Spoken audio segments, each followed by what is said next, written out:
You're about to see a video on choosing a college.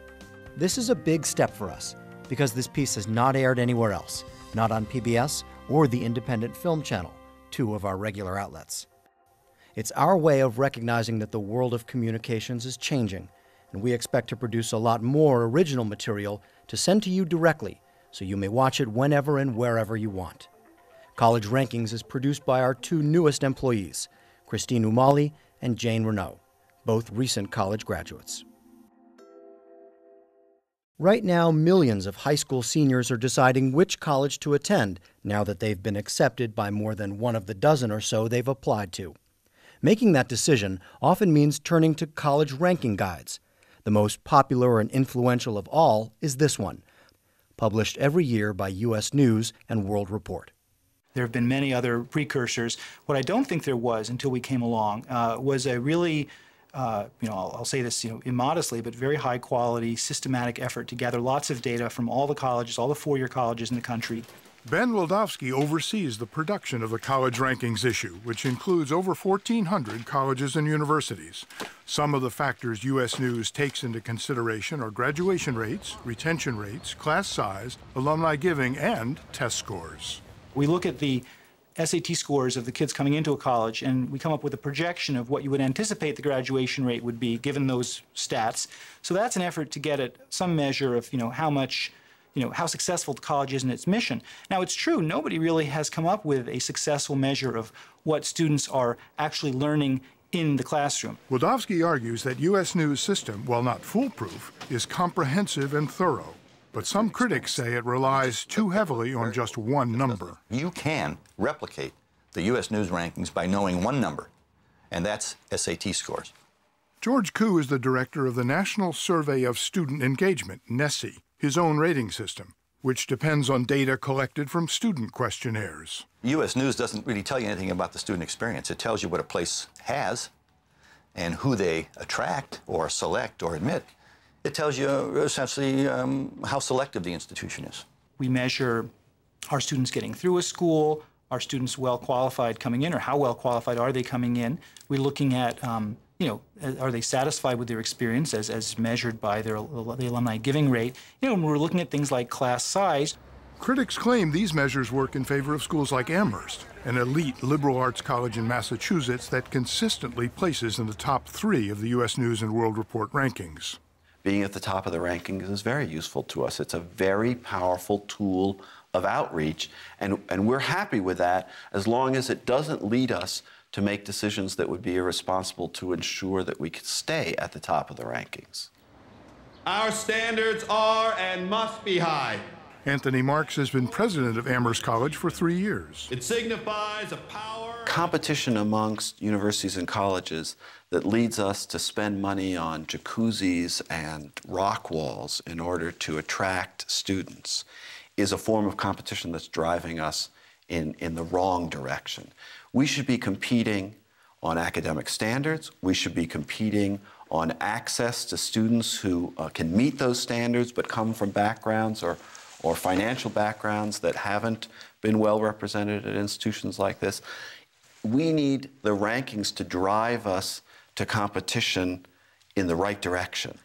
While some college presidents are skeptical of focusing too much energy on the rankings, others, like Western Kentucky University's Gary Ransdell, pay close attention. What do you do to improve your rankings? Invest in academic quality, lower that faculty-student ratio. When it inched up, we hired more faculty and brought it back down. We invest in classroom improvements. We recruit better students. We're trying to recruit more highly credentialed faculty. Western Kentucky is also building new and better facilities, including dorms, classrooms, parking garages, and athletic facilities. A lot of the competition in colleges and universities is not for things that add to the educational experience. According to higher education consultant Lara Couturier, this is the trend on university campuses across the country. They're competing to have better facilities. They're competing to bring students who will improve their U.S. News and World Report rankings to campus. And wouldn't it be a better higher ed system if they were competing over who offered the best educational experience? One could almost say that the college universities have let the quality of the institution be defined in large measure by U.S. News, and I think for that you have to blame the colleges, not U.S. News. They're not printing inaccurate information, but they've driven the entire system of higher education like a group of lemmings over the cliff. Pat Callan is the president of the National Center for Public Policy and Higher Education. They have come to become, I think, for many colleges and universities, a huge driver of who gets to go to college, how the college spends their money, how do you attract the kinds of students that will can raise your U.S. News ratings, and how do you spend your financial aid money? Do you give it to the poorest kids, or do you give it to the kids who you most need to get in the door to get those ratings up? Educator Kay McClenny has other problems with the criteria U.S. News uses to evaluate colleges. When you look at the fine print about how they define what best is, what the criteria are for quality, one of them has to do with the acceptance ratio, and it's basically out of all the students that apply, how few do they allow into the college? And I say to myself, when in America do we come to the point of saying that the mark of quality is the proportion of prospective students that you refuse to serve? I think that it's a very convenient thing to scapegoat U.S. News, which is trying to help consumers, by saying it's because of them. They're the ones who are causing it. There are so many trends in higher education that are pre-existing, that have been going on for decades and decades. The prestige race, the arms race, even the race for kids with high SAT scores. Ironically, critic Pat Callan agrees. Well, it reflects one of the Achilles heel of American higher education, I think, which is that we tend not to distinguish very well between quality and prestige. Used to be we thought that prestige was derivative of quality, but now we think you go directly after these measures of prestige. So what is it about the American system of higher education that it made it susceptible to this? Since almost everyone says they don't believe in it, although the minute they get a high rating, there's press releases going out as fast as as fast as the copying machines will generate them. When colleges do well, they trumpet the results, and you'll find it on their websites and in their promotional brochures. And when they don't do well, there are two reactions. Some of them, they say there's something wrong with the methodology, or they don't like the fact that we're doing it. We're not trying to make college presidents happy. We're a consumer publication. We're rating the colleges. We're measuring them. In fact, Ben Wildowski insists that the U.S. News College Guide is necessary. I think that we are basically a very empowering sort of institution.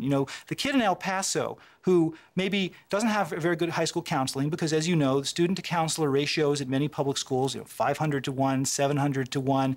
There's not time, there's not the resources for really meaningful counseling in a lot of cases. So somebody can spend $10 or $15 for our book, for our website. They can get a vast amount of information on all these really important measures about schools all across the country. That's very empowering, and I think there's just no way to argue with that. U.S. News will not release sales figures for this issue, but it must be good business because it spawned multiple competitors.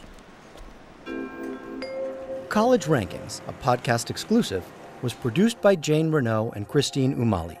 By the way, Ben Wildowski just resigned from U.S. News and World Report after 7 years of working on the College Guide. He's now a senior fellow at the Kaufman Foundation.